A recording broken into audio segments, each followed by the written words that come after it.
مرحبا بكم في قناة الإخبار الآن. القناة التي ستجدون ملخص الأحداث السياسية والرياضية. لا تنسى الاشتراك وتفعيل زر الجرس ليصلك كل جديد.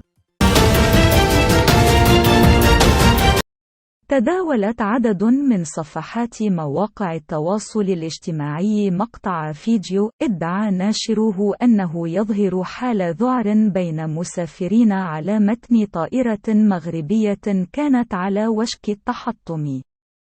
وقال ناشر الفيديو الذي حصد ملايين المشاهدات أن لقطاته تظهر نجاح ربان طائرة مغربية في تفادي كارثة. لكن خدمة تقصي صحة الأخبار التابعة لفرانس قالت إن هذا الادعاء غير صحيح، فالفيديو مؤلف من مقطعين، يظهر الأول تعرض طائرة إيرلندية لمطبات هوائية، أما الثاني فهو مجرد محاكاة.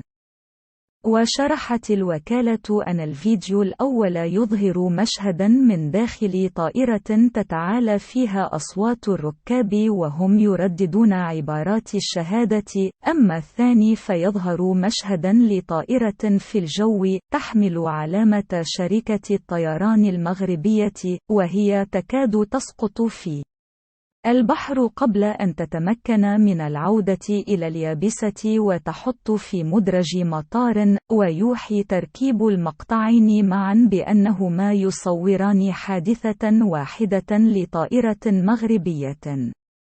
وشددت فرانس بريس على أن المشاهد لا تعود لطائرة كادت تسقط في البحر.